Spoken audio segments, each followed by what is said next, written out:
Hello, મારું નામ છે મયુર ચૌહાણ. તમે મને છેલ્લો દિવસ અને કરસનદાસ પેઇન્ડ્યુઝ જેવી ગુજરાતી ફિલ્મમાં અભિનય કરતા જોયો હશે. અત્યારે વાત કરવી છે આરાધ્યા ક્લાસીસની, જ્યાં બોર્ડ, ગુજકેટ, JEE અને નીટ જેવી એક્ઝામની તૈયારીઓ એક જ જગ્યા પર થાય છે. અને આરાધ્યા ક્લાસીસ સાથે મારા મિત્ર છે અલ્કેશ બારોટ, એ જોડાયેલા છે.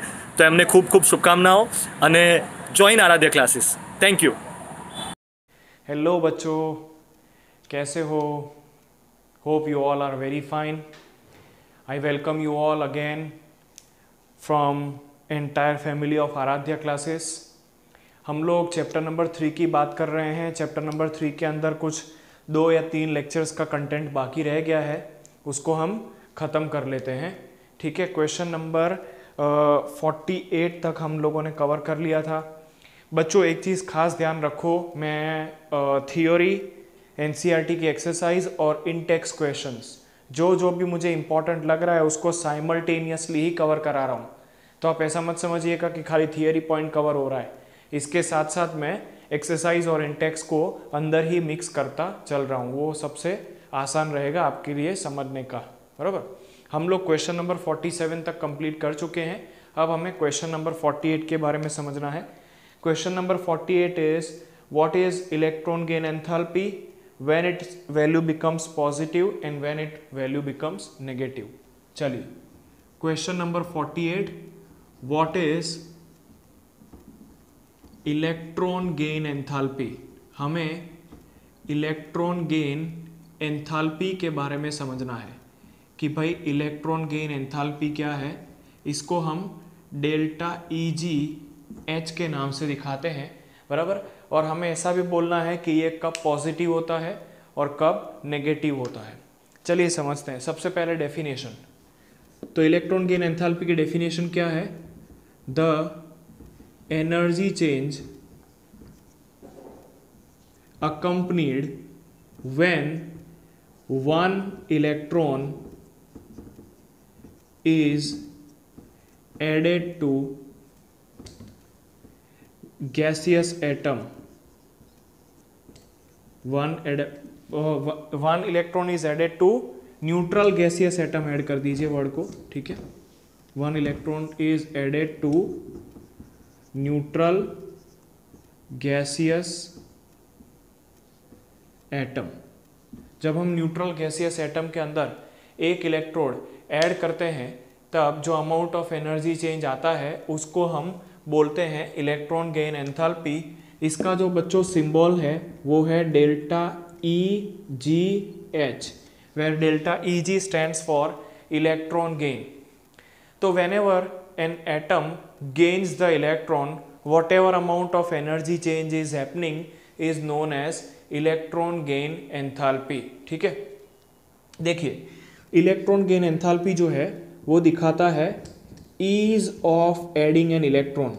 ठीक है, ease of adding an electron. किसी भी एटम के अंदर कितना इजीली इलेक्ट्रॉन ऐड किया जा सकता है वो आप डेल्टा EGH की मदद से समझ सकते हो. कैसे? चलो देखते हैं. तो यहाँ पर आपका X गैसियस एटम है, इसको आपने कुछ अमाउंट ऑफ एनर्जी तो दी ही, साथ में इलेक्ट्रॉन भी दिया है. तो यहाँ पर ये हो जाएगा X माइनस. ठीक है, X माइनस. और इसके लिए जो एनर्जी चेंज है वो क्या आएगा? तो इसके लिए एनर्जी चेंज आएगा delta H is equal to delta EGH. Delta EGH. ठीक है, इलेक्ट्रॉन गेन एंथैल्पी जो है वो इतना वैल्यू आएगा. अब देखिए जो इलेक्ट्रॉन गेन एंथैल्पी है उसका वैल्यू नेगेटिव और पॉजिटिव हो सकता है. वो डिपेंड करता है एलिमेंट के ऊपर. Depends on element. वो एलिमेंट के ऊपर डिपेंड करता है. फॉर एग्जाम्पल अगर हम ग्रुप नंबर 17 की बात करें, ग्रुप नंबर 17 की बात करें तो जो इलेक्ट्रॉन गेन एंथैल्पी है उसका वैल्यू लार्ज नेगेटिव है. बराबर. इलेक्ट्रॉन गेन एंथैल्पी का वैल्यू ग्रुप नंबर 17 के लिए लार्ज नेगेटिव है. आपको क्वेश्चन आएगा क्यों? क्योंकि इनका कन्फिग्यूरेशन है NS2NP5. तो अगर इनको एक इलेक्ट्रॉन मिल जाए, अगर इनके अंदर आप एक इलेक्ट्रॉन ऐड कर दो, ठीक है, यहाँ पर अगर आप इसके अंदर एक इलेक्ट्रॉन को ऐड कर दो तो ये NS2NP6 मतलब कि नोबल गैस कन्फिग्यूरेशन अटेन कर लेंगे। इसका मतलब ये हुआ कि इनका जो इलेक्ट्रॉन गेन एंथैल्पी का वैल्यू है वो बहुत ही ज़्यादा है। अच्छा, अगर हम ग्रुप नंबर 18 की बात करें, ठीक है, ग्रुप नंबर 18 की, तो ग्रुप नंबर 18 जो है वो आपके नोबल गैसेस हैं, वो आपके नोबल गैसेस हैं। इनका जो डेल्टा EGH का वैल्यू है, डेल्टा EGH का वैल्यू वो लार्ज पॉजिटिव है। अब ये क्यों है वो तो समझाने की ज़रूरत नहीं है, क्योंकि उनका पहले से ही बहुत ज़्यादा स्टेबल कन्फिगुरेशन है NS2NP6। तो ऐसे स्टेबल कन्फिगुरेशन के अंदर इलेक्ट्रॉन ऐड करने से वो हाईली अनस्टेबल कन्फिगुरेशन में कन्वर्ट होता है, स्टेबल कन्फिगुरेशन में से अनस्टेबल कन्फिगुरेशन में कन्वर्ट होता है। इसीलिए जो ग्रुप 18 के लिए इलेक्ट्रॉन गेन एंथैल्पी का वैल्यू है वो लार्ज नेगेटिव है। बढ़ते हैं नेक्स्ट क्वेश्चन की तरफ। The next question is explain electron gain enthalpy value of elements of 17th group. ठीक है,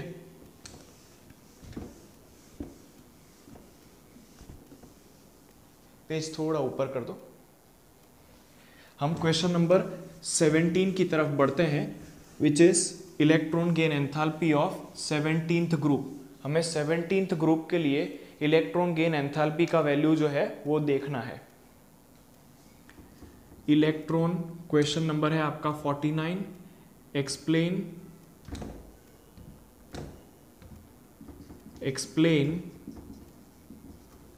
electron gain enthalpy for 17th group. Electron gain enthalpy for 17th group. हमें 17th ग्रुप के लिए इलेक्ट्रॉन गेन एंथैल्पी के बारे में समझाने का है। तो हम 17th ग्रुप के पहले एलिमेंट्स को लिख लेते हैं। यहाँ पर आपका आ जाएगा एलिमेंट, और यहाँ पर उनका डेल्टा EGH का वैल्यू लिखना है। ठीक है, एलिमेंट्स लिख लो, तो फिर कल बाहर आई। ठीक है, आंटी नहीं लिखना है, चलो लिख देते हैं, बरोबर, कोई वांधा नहीं है। फिर इसको याद रखने का तरीका बोला मैंने, फिर कल बाहर आई आंटी। ठीक है, अब इनकी वैल्यूज लिख देते हैं। दैट इज -328, ये आपके किलो जूल पर मोल में है। ठीक है, दूसरों वैल्यूज की बात करें तो दैट इज -349, यहाँ पर इट इज -325। ठीक है, उसके बाद देर इज, ये वैल्यूज आपको याद रखने की जरूरत नहीं, मैं जस्ट आपको एक्सप्लेन करना है, इसीलिए यहाँ पर नोट डाउन कर रहा हूँ। तो देखिए, इतना समझ में आ रहा है कि electron gain enthalpy for delta EGH for 17th group is negative. ठीक है, हमें इतना समझ में आ रहा है कि सभी इलेक्ट्रॉन गेन एंथैल्पी जो है वो नेगेटिव है। फिर हाईएस्ट डेल्टा EGH जो है that is for chlorine. Highest delta EGH का जो वैल्यू है दैट इज फॉर क्लोरीन। अब 17th ग्रुप के लिए इलेक्ट्रॉन गेन एंथैल्पी नेगेटिव क्यों है? क्योंकि उनका वैलेंस कन्फिगुरेशन जो है that is equal to NS2NP5। इनका जो वैलेंस इलेक्ट्रॉनिक कन्फिगुरेशन है वो NS2NP5 है। इसका मतलब कि इनको एक इलेक्ट्रॉन कहीं से मिल जाए तो ये stable electronic configuration NS2NP6 attain कर सकते हैं। इनके पास स्टेबल इलेक्ट्रॉनिक कन्फिगुरेशन NS2NP6 आ सकता है अगर ये कहीं से एक इलेक्ट्रॉन गेन कर ले तो। ठीक है, इसीलिए इनका जो इलेक्ट्रॉन गेन एंथैल्पी है वो लार्ज नेगेटिव है। याद रखो बच्चों, अगर electron gain enthalpy large negative हो तो इसका सीधा मतलब ये है कि वो एलिमेंट इलेक्ट्रॉन गेन करना चाहता है। क्यों? क्योंकि इलेक्ट्रॉन गेन एंथैल्पी नेगेटिव है। इसका मतलब क्या हुआ कि जब फ्लोरीन एक इलेक्ट्रॉन को एक्सेप्ट करेगा तब इतना एनर्जी लूज करेगा। क्लोरीन जब एक इलेक्ट्रॉन को एक्सेप्ट करेगा तब -349 किलो जूल पर मोल एनर्जी लूज करेगा। और जब भी कोई भी सिस्टम एनर्जी लूज करता है तब स्टेबिलाईज होता है। इसका मतलब कि जितना ज़्यादा डेल्टा EGH उतना ही ज़्यादा अच्छे से वो इलेक्ट्रॉन को अटेन कर सकता है। देखिए, सभी इलेक्ट्रॉन गेन एंथैल्पी इसका वैल्यू जो है वो डिफरेंट है, बट एक बात पक्की है कि सब इलेक्ट्रॉन गेन एंथैल्पी जो है वो लार्ज नेगेटिव है। वाई? बिकॉज सबका वैलेंस कन्फिग्यूरेशन NS2NP5 है और उनको एक इलेक्ट्रॉन मिलने पर वो NS2NP6 कन्फिग्यूरेशन अटेन कर सकते हैं। अब देखो बच्चों, एक क्वेश्चन बहुत ही ज़्यादा इंपॉर्टेंट जो यहाँ पर आपके मटेरियल में नहीं दिया है, मैं एक एक्स्ट्रा क्वेश्चन के फॉर्म में करवा रहा हूँ। Electron gain enthalpy for chlorine is more than fluorine. देखो बच्चों, इतना बात पक्का है कि जैसे जैसे हम डाउन द ग्रुप जाएंगे ना, इलेक्ट्रॉन गेन एंथैल्पी डिक्रीज होना चाहिए, समझना। Fluorine, chlorine, bromine, iodine, astatine, तो जैसे जैसे हम डाउन द ग्रुप आएंगे इलेक्ट्रॉन गेन एंथैल्पी डिक्रीज होना चाहिए, इलेक्ट्रॉन गेन एंथैल्पी डिक्रीज होना चाहिए। हो भी रहा है मोस्ट ऑफ द केसेस में, एक्सेप्ट दिस टू। चलो समझते हैं क्यों।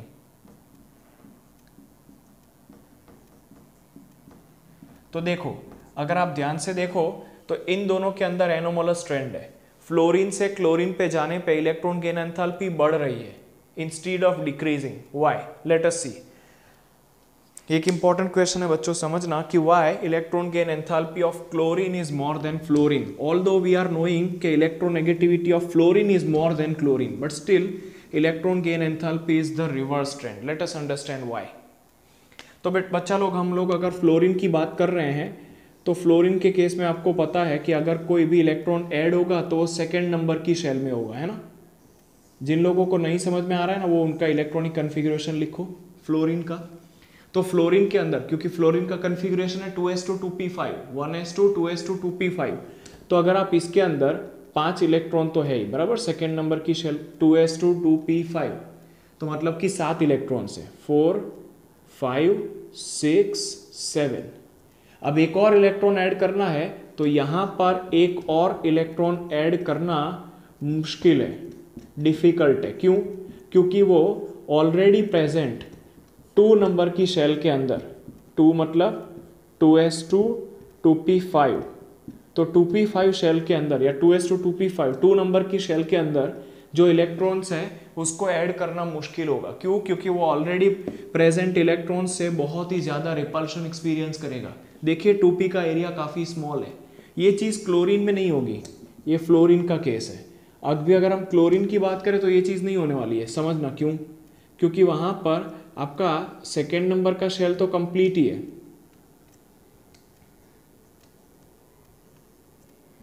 ठीक है, सेकेंड नंबर की शेल में 8 इलेक्ट्रॉन्स हैं ही। अब आपको यहाँ पर 7 इलेक्ट्रॉन्स हैं थर्ड शेल में, 3s2 3p5, 7 इलेक्ट्रॉन्स हैं। अब 8th इलेक्ट्रॉन को यहाँ पर 1 इलेक्ट्रॉन को ऐड करना बहुत ज़्यादा मुश्किल नहीं होगा। क्यों? क्योंकि 3p has got large volume, ठीक है। यहाँ पर फ्लोरीन का कन्फिग्यूरेशन था 1s2 2s2 2p5, है ना। और क्लोरीन का क्या है भाई, वैलेंस खाली लिख दो, तो फ्लोरीन आगे आपका जो भी हो 3s2 3p5, तो यहाँ पर आपको इलेक्ट्रॉन को ऐड करना है 3p में, यहाँ पर आपको इलेक्ट्रॉन को ऐड करना था 2p में। इलेक्ट्रॉन कौन सी शेल के अंदर ज़्यादा रिपल्शन एक्सपीरियंस करेगा? बड़ी सिंपल सी बात है, यहाँ पर ज़्यादा रिपल्शन एक्सपीरियंस करेगा। इधर इलेक्ट्रॉन को ऐड करना डिफिकल्ट है, इधर इलेक्ट्रॉन को बहुत ही स्मूथली ऐड किया जा सकता है। क्लियर हुआ?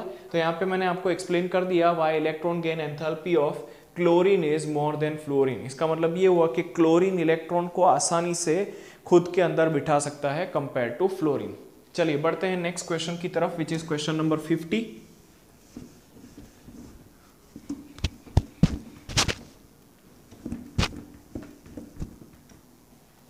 क्वेश्चन नंबर 50 काफी आसान सा क्वेश्चन है।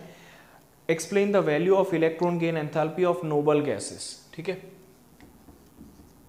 एक्सप्लेन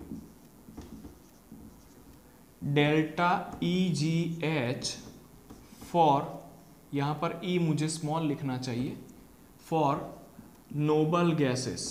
हमें नोबल गैसेस के लिए इलेक्ट्रॉन गेन एंथैल्पी का ट्रेंड डिस्कस करना है। तो सबसे पहले तो एलिमेंट्स लिख देते हैं, यहाँ पर है एलिमेंट्स और यहाँ पर इनका डेल्टा EGH का वैल्यू लिख देते हैं। यूनिट होना चाहिए किलोजूल पर मोल। तो पहला आएगा हीलियम, नियॉन, आर्गॉन, क्रिप्टॉन, क्सेनॉन और रेडॉन। इसमें हीलियम, नियॉन, आर्गॉन, क्रिप्टॉन, क्सेनॉन और रेडॉन, ठीक है। अब यहाँ पर वैल्यूज लिख देते हैं, दैट इज 48, उसके बाद यू हैव गॉट 116 एंड 96, सबके सब वैल्यूज प्लस है, उसके बाद you have got 96, then 77 and then 68, ठीक है। तो you can see that electron gain enthalpy for noble gases is positive. Delta EGH for noble gases is positive. ठीक है, number 1. Number 2, every value is somewhat indicating the same behavior. Indicating same behaviour, इसका मतलब क्या हुआ, देखो समझना, यहाँ पर हर वैल्यू जो है ना वो कहीं ना कहीं एक ही टाइप का बिहेवियर दिखा रही है, सब वैल्यूज प्लस है, इसका मतलब क्या हुआ कि इलेक्ट्रॉन को ऐड करना मुश्किल है। This much amount of energy has to be given when you add up the electron in noble gases. Why? Because noble gases has electronic configuration NS2 NP6 which is very stable configuration. यहाँ पर ये जो configuration है that is a very stable configuration, that means के addition of electron is difficult, addition of electron is difficult. Why? क्योंकि अगर आप electron को यहाँ पर ऐड करने का ट्राई करोगे तो that results into unstable electronic configuration, उनका ऑक्टेट जो है वो कंप्लीट है। और अगर आपको इलेक्ट्रॉन ऐड करना है तो large amount of energy is needed. Clear हुआ? चलिए अब बढ़ते हैं नेक्स्ट क्वेश्चन की तरफ। Question number 51, periodicity of element of electron gain enthalpy in periodic table, या explain changes in value of electron gain enthalpy of periods and groups. चलिए समझने का ट्राई करते हैं। हमें इलेक्ट्रॉन गेन एंथैल्पी पीरियड्स और ग्रुप्स में डिस्कस करनी है।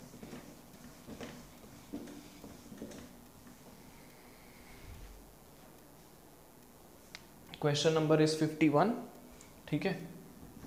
Question number 51, delta EGH for periods and groups, for periods and groups. हमें इलेक्ट्रॉन गेन एंथैल्पी पीरियड्स में और ग्रुप्स के अंदर देखने को क्या उसके अंदर वेरिएशंस देखने को मिलता है वो चेक करना है। तो देखो इलेक्ट्रॉन गेन एंथैल्पी का जो ट्रेंड है ना that is more regular than ionization enthalpy, हमने लास्ट टाइम पढ़ा हुआ है। Delta EGH for periods is more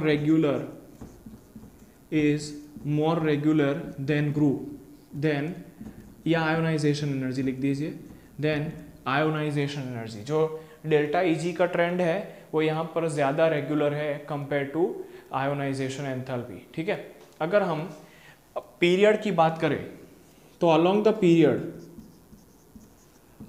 period delta EGH का जो वैल्यू है डेल्टा EGH इंक्रीजेस, ठीक है। इलेक्ट्रॉन गेन एंथैल्पी इंक्रीज होता है। रीजन क्या है? क्योंकि न्यूक्लियर चार्ज इंक्रीज होता है। क्यों? क्योंकि अलोंग द पीरियड, अब ये चीज़ आपको समझ में आनी चाहिए कि along the period nuclear charge कैसे इंक्रीज होता है, बराबर। Along the period nuclear charge जो है वो इंक्रीज होता है। क्यों? क्योंकि इलेक्ट्रॉन को आप एक स्मॉल वॉल्यूम के अंदर ही ऐड कर रहे हो, तो effect of nuclear charge is much more predominant compare to shielding effect. यहाँ पर शील्डिंग इफेक्ट का कोई भी ऑब्जर्वेशन आपको देखने को नहीं मिलेगा। जो भी चीज़ है वो आपकी कहाँ पर देखने को मिलेगी? सीधा न्यूक्लियर चार्ज की वजह से, ठीक है। अब electron gain enthalpy along the group की बात करें या डाउन द ग्रुप की बात करें तो डाउन द ग्रुप अगर हम डेल्टा EGH की बात करें तो डेल्टा EGH डिक्रीज होता है। क्यों? क्योंकि down the group shielding effect, या ऐसा समझिए ना, एटॉमिक साइज इंक्रीज होता है। एटॉमिक साइज इंक्रीज होता है। क्यों? क्योंकि यहाँ पर आपका शील्डिंग इफेक्ट का इफेक्ट जो है वो प्रीडोमिनेंट है। देखो बच्चों, दो चीज़ें आपको समझनी है, दो चीज़ों का effect.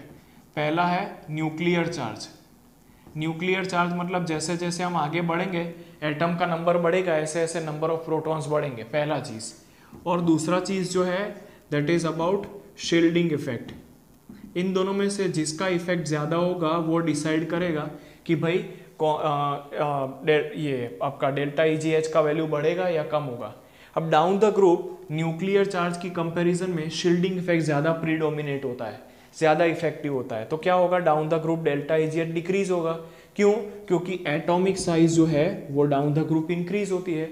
Down the group increase होती है, इसका मतलब कि डेल्टा EGH का वैल्यू डिक्रीज होगा। डिक्रीज होगा मतलब लेस नेगेटिव होगा, इतना समझना है हमको, बराबर। अगर हम एग्जाम्पल लेके समझने का ट्राई करें तो यहाँ पर आपके पास सल्फर का और सिलेरियम का एग्जाम्पल लिया जा सकता है, बराबर। बहुत सारे एग्जाम्पल्स आपको दिए हुए हैं, लेकिन हम सिर्फ एक छोटा सा एग्जाम्पल लेंगे कि डेल्टा EGH फॉर सल्फर, ठीक है, सिलेरियम, टेलुरियम, ठीक है, तीन का डेल्टा EGH का वैल्यू हम ले लेते हैं। तो सल्फर का जो वैल्यू है दैट इज -200, सिलेरियम का जो वैल्यू है दैट इज -195 और टेलुरियम का जो वैल्यू है दैट इज -190। तो यू कैन सी कि डाउन द ग्रुप जो इलेक्ट्रॉन गेन एंथैल्पी का वैल्यू है वो डिक्रीज हो रहा है। क्यों? क्योंकि डाउन द ग्रुप इलेक्ट्रॉन जो है वो ज़्यादा बड़ी साइज के अंदर या नई वाली हायर एटॉमिक नंबर वाली शेल के अंदर ऐड हो रहा है, हायर प्रिंसिपल क्वांटम नंबर वाली शेल के अंदर। कहने का मतलब जैसे जैसे आप डाउन द ग्रुप आओगे एटॉमिक साइज बढ़ता जाएगा। एटॉमिक साइज बढ़ता जाएगा मतलब न्यूक्लियस का आउटर मोस्ट शेल के लिए जो इलेक्ट्रॉन का अट्रैक्शन है वो कम होता जाएगा, कम होता जाएगा। इसका मतलब डेल्टा EGH का वैल्यू जो है वो कम होता जाएगा न्यूक्लियस से, जैसे जैसे हम अवे जाएंगे, दूर जाएंगे, उस तरीके से। क्लियर हुआ? चलो अभी नेक्स्ट क्वेश्चन की तरफ बढ़ते हैं, which is question number 8 in your exercise. Which of the following will have the most negative electron gain enthalpy and which has least. चलिए देखते हैं, कुछ आपको एलिमेंट्स दिए हुए हैं, इसमें से किसकी इलेक्ट्रॉन गेन एंथैल्पी सबसे कम है और किसकी सबसे ज़्यादा है वो हमें एक्सप्लेन करना है।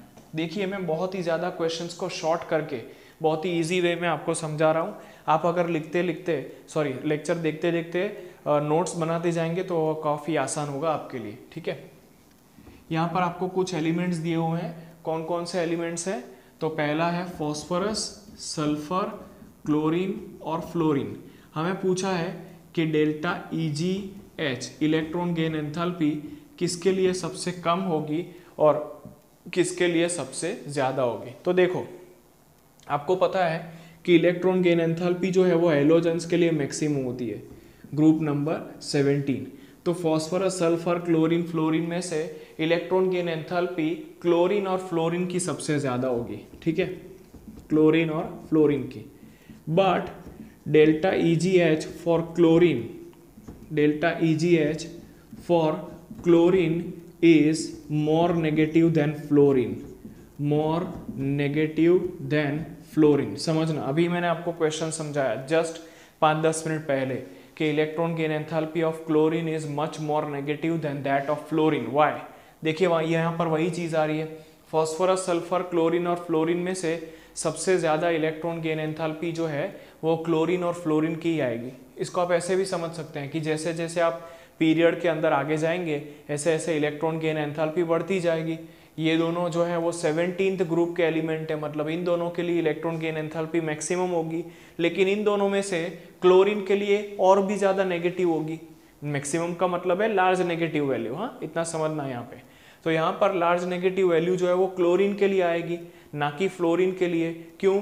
जस्ट इसका रीज़न मैंने आपको 5 या 10 मिनट पहले ही इसी वीडियो के अंदर दिया हुआ है, आप उसको आराम से देख लीजिएगा, आपको समझ में आ जाएगा, ठीक है। चलिए बढ़ते हैं नेक्स्ट क्वेश्चन की तरफ। Would you expect the second electron gain enthalpy of oxygen as positive, more negative और less negative than first? Justify the answer. चलिए ठीक है, देख लेते हैं। ऑक्सीजन के लिए क्वेश्चन नंबर है आपका 52, question number 52। For oxygen delta EGH2 second electron gain enthalpy negative होगी या पॉजिटिव होगी? फर्स्ट इलेक्ट्रॉन गेन एंथैल्पी से उसको आपको जस्टिफाई करना है। तो देखो जो सेकेंड इलेक्ट्रॉन गेन एंथैल्पी है, second electron gain enthalpy for oxygen is more positive या हैज गॉट पॉजिटिव वैल्यू। क्यों, चलो समझते हैं। तो व्हेन वन ऑक्सीजन गेन्स, या तो when oxygen gains one electron it becomes O minus ion, या सिंपली लिखो it becomes an ion.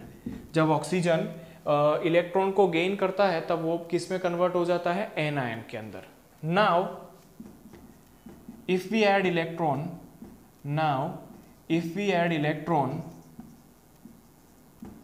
the anion will repel this, the anion will repel this addition of electron, anion जो है वो क्या करेगा, इस इलेक्ट्रॉन की एडिशन को रिपेल करेगा। इस इलेक्ट्रॉन की एडिशन को रिपेल करेगा मतलब कि आपको जबरदस्ती इलेक्ट्रॉन को ऐड करने के लिए लार्ज अमाउंट ऑफ एनर्जी देनी पड़ेगी। समझ में आ रहा है ना। ये जो ऑक्सीजन एनायन बनाएगा, बराबर, वो अब इलेक्ट्रॉन को ऐड करने नहीं देगा। अगर आपको इलेक्ट्रॉन को ऐड करना है तो क्या करना पड़ेगा, so energy has to be given to overcome this repulsion. Energy is to be given to overcome this repulsion। इस रिपल्शन को ओवरकम करने के लिए एनर्जी जो है उसको हमें देना पड़ेगा। समझ में आया। चलिए अब नेक्स्ट क्वेश्चन की तरफ बढ़ते हैं, विच इज क्वेश्चन नंबर 53। देखिए क्वेश्चन नंबर 53 में आपको एक टेबल दिया है। The first electron gain enthalpy and second the first and the second ionization enthalpies and electron gain enthalpies for some of the elements is given below। चलिए पहले मैं table यहाँ पर ड्रॉ कर लेता हूँ ताकि मुझे क्वेश्चन समझाना आसान रहेगा।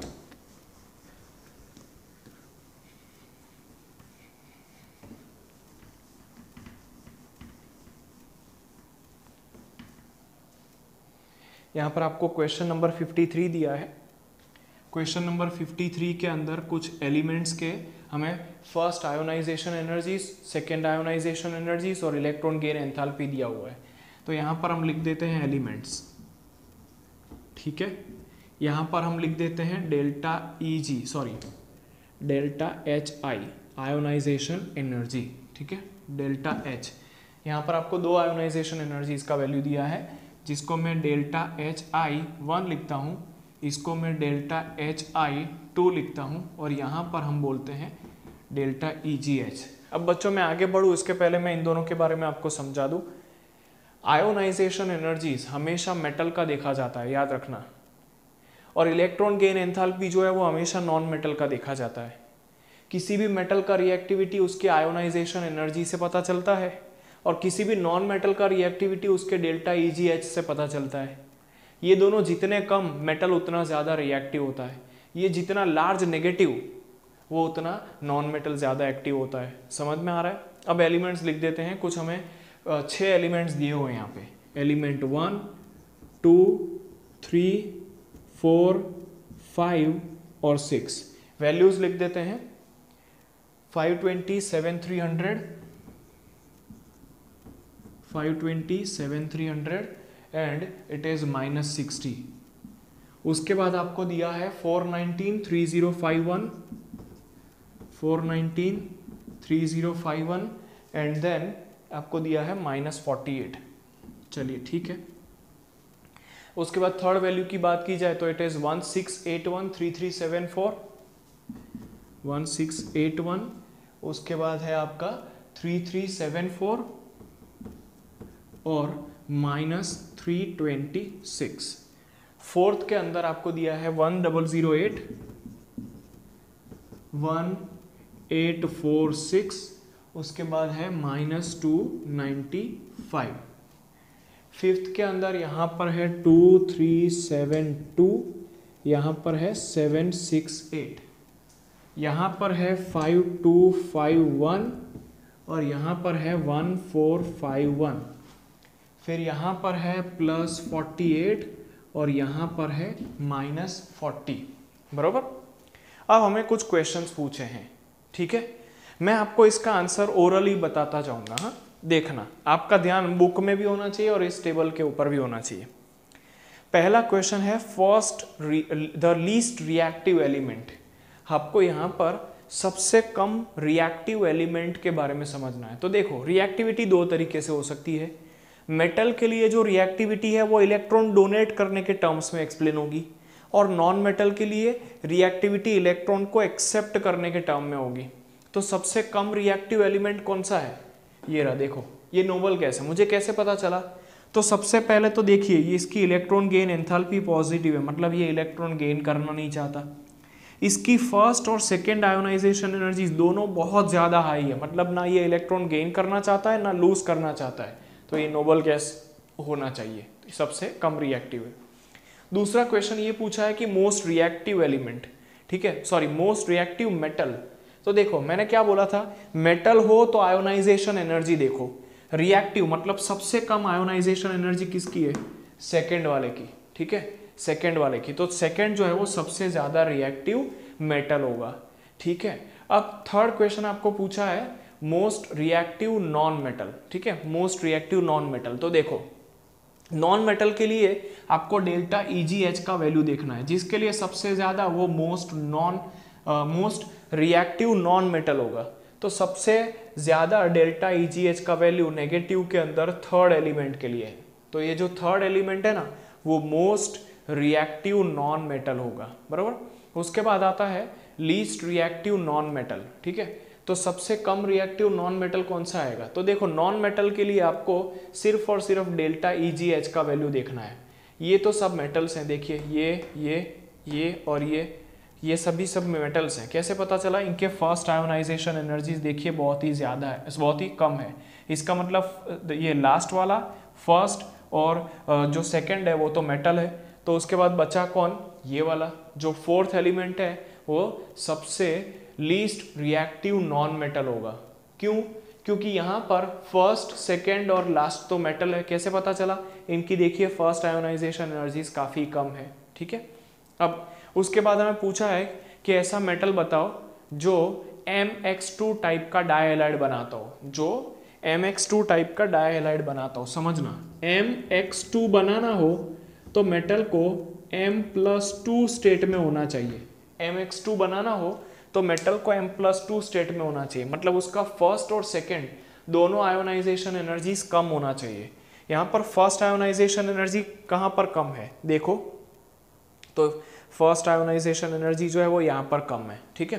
फर्स्ट आयोनाइजेशन एनर्जी जो है वो यहाँ पर कम है, यहाँ पर, ठीक है।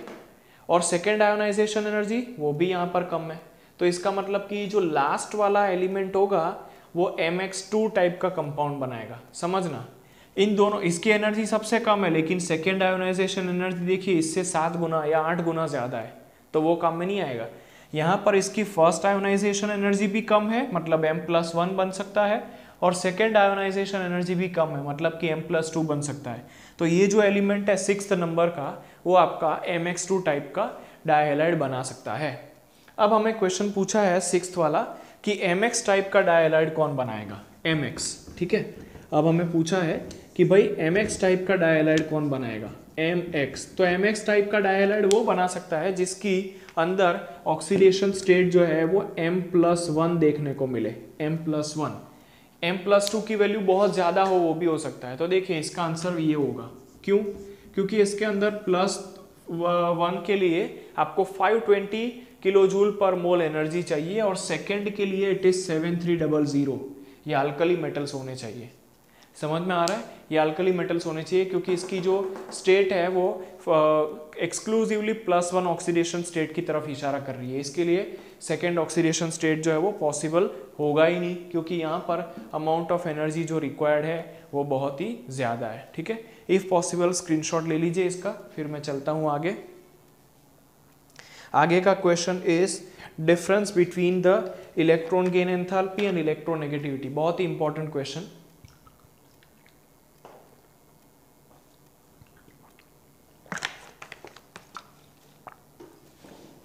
हमें समझना है question number 54, difference between electron gain enthalpy and electronegativity. Electron gain enthalpy और इलेक्ट्रोनेगेटिविटी के बीच का डिफरेंस हमको समझना है।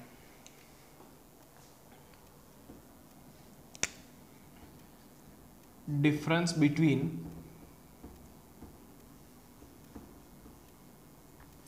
यहाँ पर हमको दो डिफरेंस समझना है। पहला है इलेक्ट्रॉन गेन एंथैल्पी और उसके बाद है इलेक्ट्रोनेगेटिविटी।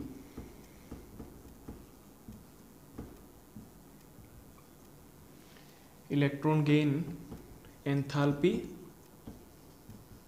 और दूसरा जो है वो है इलेक्ट्रोनेगेटिविटी। ठीक है, इलेक्ट्रॉन गेन एंथैल्पी और इलेक्ट्रोनेगेटिविटी का डिफरेंस हमको समझना है। तो देखिए सबसे पहला पॉइंट, इलेक्ट्रॉन गेन एंथैल्पी को मेजर कर सकते हैं, ये मेजरेबल है और ये नॉन मेजरेबल है। इसका उल्टा लिखूंगा तो समझ जाना, नॉन मेजरेबल है मतलब इलेक्ट्रोनेगेटिविटी का एब्सोल्यूट वैल्यू फाइंड आउट करना पॉसिबल नहीं है, उसके लिए हमने स्केल बनाया है, स्केल के ऊपर ही उसको फाइंड आउट किया जा सकता है, बराबर। इलेक्ट्रॉन गेन एंथैल्पी का डेफिनेशन क्या है? Amount of energy change bye gain of electron या गेन ऑफ वन इलेक्ट्रॉन। जब किसी भी एटम के अंदर एक इलेक्ट्रॉन जो है वो ऐड होता है तब जो अमाउंट ऑफ एनर्जी चेंज आता है उसको हम इलेक्ट्रॉन गेन एंथैल्पी बोलते हैं। यहां पर टेंडेंसी टू अट्रैक्ट इलेक्ट्रॉन, यहां पर ये जो है वो आपको दिखाता है tendency to attract the electron, ये उसकी टेंडेंसी दिखाता है इलेक्ट्रॉन को अट्रैक्ट करने की। ठीक है, देखिए जब हमें इलेक्ट्रॉन गेन एंथैल्पी मेजर करना होता है तो हम यहाँ पर इस रिएक्शन का, इलेक्ट्रॉन गेन एंथैल्पी के रिएक्शन का, ठीक है, जो एनर्जी चेंज है वो मेजर करते हैं। यहाँ पर जो डेल्टा एच आएगा वो आएगा डेल्टा एच ई जी। इस रिएक्शन के लिए जो एनर्जी चेंज आएगा वही आपका इलेक्ट्रॉन गेन एंथैल्पी है। तो इसको इस तरीके से मेजर किया जाता है। यहाँ पर इसको मेजर करने के लिए, ठीक है, देयर इज अ स्केल। मैंने आपको पहले ही बताया ये एब्सोल्यूट क्वांटिटी है, इसको मेजर करने के लिए एक स्केल डिसाइड किया गया है जिसका नाम है पॉलिंग स्केल। ठीक है, लास्ट है इसका वैल्यू आपका कांस्टेंट आता है, इसका जो वैल्यू है वो कांस्टेंट आता है। यहाँ पर ये जो वैल्यू है वो नॉट कांस्टेंट, ये जो है वो एटमॉस्फेयर के हिसाब से चेंज होता है। एटमॉस्फेयर के हिसाब से मतलब नेबरिंग एटम्स जो हैं उसके हिसाब से इलेक्ट्रोनेगेटिविटी का वैल्यू चेंज होता रहता है। क्लियर हुआ? तो देखो मैंने बहुत ही आसानी से आपको इस क्वेश्चन को समझा दिया है, आप इसको नोट डाउन कर सकते हैं। नेक्स्ट क्वेश्चन की तरफ बढ़ते हैं, which is question number 55। Question number 55 is how you would, मैं इसको ओरली करा देता हूँ आपको, how you would react to the statement that electronegativity of nitrogen on Pauling scale is 3.0 in all nitrogen compound। तो यहाँ पे ऐसा बोला है कि सभी के सभी नाइट्रोजन कंपाउंड के अंदर जो इलेक्ट्रोनेगेटिविटी है वो 3.0 होगा। क्या ये सेंटेंस सही है? तो the simple answer is no. ठीक है, अभी हमने देखा, समझना। क्वेश्चन नंबर 55 का आंसर लिख रहा हूं। यहां पर द स्टेटमेंट इज फॉल्स, यहां पर जो स्टेटमेंट है दैट इज फॉल्स। क्यों? क्योंकि electronegativity can not be constant, electronegativity जो है वो कांस्टेंट नहीं होती है, इलेक्ट्रोनेगेटिविटी कांस्टेंट नहीं होती है। कहने का मतलब नाइट्रोजन के लिए हर कंपाउंड के लिए इलेक्ट्रोनेगेटिविटी 3.0 हो वो गलत है। इलेक्ट्रोनेगेटिविटी जो है वो दो चीज़ों के ऊपर डिपेंड करता है। ठीक है, पहला तो इसका हाइब्रिडाइजेशन,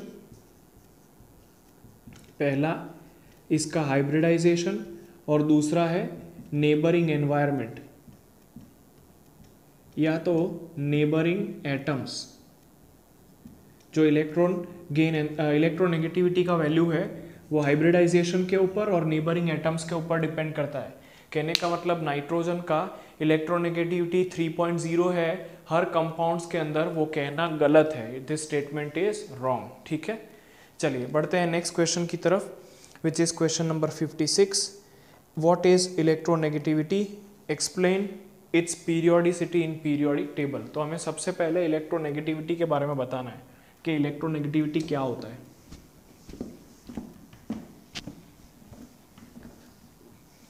चलिए question number 56, what is electronegativity? What is electronegativity, समझना। तो it is ability to attract, it is ability to attract the shared pair of electrons, the shared pair of electrons in bonded state, electrons in bonded state, bonded state में किसी भी atom का element को electron की pair को attract करने का जो टेंडेंसी है उसको हम इलेक्ट्रोनेगेटिविटी के हिसाब से बताते हैं। देखिए इसका ये जो क्वांटिटी है that is not measurable, not measurable quantity. इसका मतलब ये हो कि इसको हम मेजर ही नहीं कर सकते? नहीं, आंसर ऐसा नहीं है। इसका मतलब ये है कि एब्सोल्यूट क्वांटिटी होने की वजह से it is measured on Pauling scale. A scale is designed which is known as Pauling scale, जिसके ऊपर आर्बिट्ररीली रफली फ्लोरीन का जो स्केल है वो 4 दिया है, फ्लोरीन का जो इलेक्ट्रोनेगेटिविटी है वो 4.0 दिया है, और इसके हिसाब से हम दूसरे एलिमेंट्स का इलेक्ट्रोनेगेटिविटी डिसाइड करते रहते हैं। ठीक है, ये एक मेजरेबल क्वांटिटी नहीं है, इसके लिए हमने एक स्केल डिज़ाइन किया है जो पॉलिंग स्केल बोला जाता है, जिसके अंदर हमने रफली फ्लोरीन का जो इलेक्ट्रोनेगेटिविटी है वो 4 असाइन किया है। ठीक है, अब हमें ट्रेंड्स देखने हैं इलेक्ट्रोनेगेटिविटी के इलेक्ट्रोनेगेटिविटी के ट्रेंड्स कौन से हैं, चलिए समझते हैं।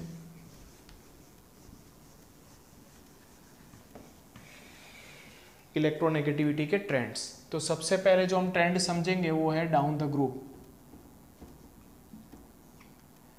पहला जो ट्रेंड समझेंगे वो है डाउन द ग्रुप।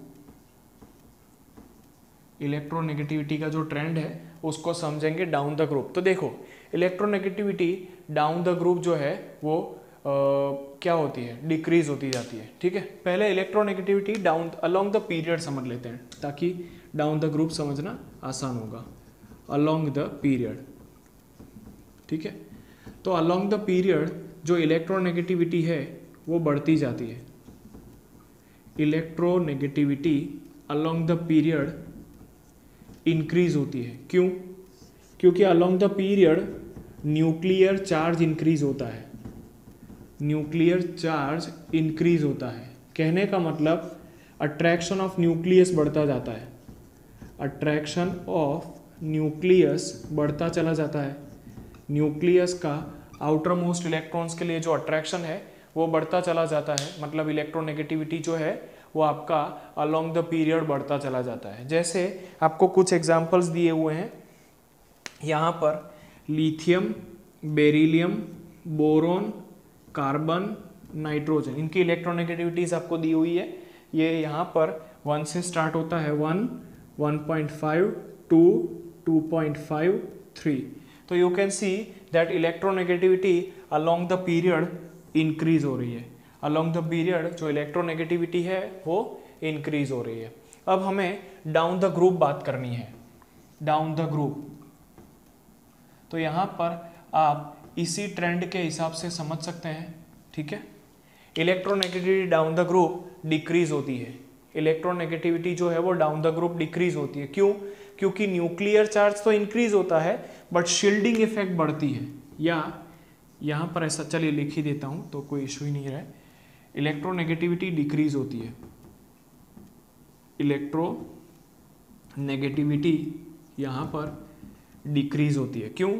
क्योंकि शील्डिंग इफेक्ट इंक्रीज होती है। न्यूक्लियर चार्ज भी बढ़ता है, समझना, न्यूक्लियर चार्ज भी बढ़ता है, लेकिन effect of shielding effect is very large. यहाँ पर शील्डिंग इफेक्ट जो इफेक्ट है वो बहुत ही ज़्यादा लार्ज होता है। इसका मतलब ये हुआ कि attraction for nucleus decreases, attraction for nucleus जो होता है वो डिक्रीज होता है। ठीक है, न्यूक्लियस के लिए जो अट्रैक्शन है वो डिक्रीज होता है। यहाँ पर आपको वैल्यूज दी गई है फ्लोरीन, क्लोरीन, ब्रोमीन, आयोडीन की। तो देखिए अगर हम यहाँ पर लिखना चाहें तो फ्लोरीन, क्लोरीन, ब्रोमीन, फ्लोरीन का जो वैल्यू है दैट इज 4, क्लोरीन का वैल्यू आपको दिया हुआ है 3, देन ब्रोमीन इज 2.8। तो आप देख सकते हो कि इलेक्ट्रोनेगेटिविटी डाउन द ग्रुप जो है वो डिक्रीज हो रही है। इलेक्ट्रोनेगेटिविटी का वैल्यू जो है वो डाउन द ग्रुप यहाँ पर डिक्रीज हो रहा है। क्लियर हुआ? चलो, तो ये बात हो गया आपका ट्रेंड्स ऑफ इलेक्ट्रोनेगेटिविटी का। अब हम नेक्स्ट क्वेश्चन की तरफ बढ़ते हैं, which is question number 57, represent the different type of periodic properties. देखो बच्चों, इस क्वेश्चन को हम लोग नेक्स्ट लेक्चर के अंदर कवर करने का ट्राई करेंगे, ठीक है? तब तक के लिए अच्छे से पढ़ाई करते रहिएगा। अगर आपको कंटेंट पसंद आया है तो आराध्य क्लासेस के चैनल को लाइक, सब्सक्राइब और कमेंट ज़रूर से कीजिएगा। Thank you very much, bye bye. Hi, હું છું આકાશ ઝાલા। તમે મને જી, હેલારો, અફરાતફરી, ગુજ્જુભાઈ ધ ગ્રેટ જેવી ઘણી બધી ફિલ્મોમાં અભિનય કરતા જોયો હશે અને તમને બહુ જ ખૂબ હસાયા છે, ક્યાંક રડાયા છે અને ક્યાંક બીવડાયા છે। તો આજે હું તમારી જોડે વાત કરવા આવ્યો છું આરાધ્ય ક્લાસીસની। આરાધ્ય ક્લાસીસ એક એવું પ્લેટફોર્મ છે જ્યાં એક જ પ્લેટફોર્મની નીચે બોર્ડ, ગુજકેટ, JEE અને નીટ નામની એક્ઝામની તૈયારીઓ બહુ સુંદર રીતે કરાવવામાં આવે છે અને આ ક્લાસીસ સાથે મારા બહુ જ અંગત મિત્ર અલ્કેશ બારોટ જોડાયેલા છે। તો એમને ખૂબ જ શુભકામનાઓ અને હું તમને બધાને બહુ જ વિનંતી કરું છું કે પ્લીઝ જોઈન આરાધ્ય ક્લાસીસ।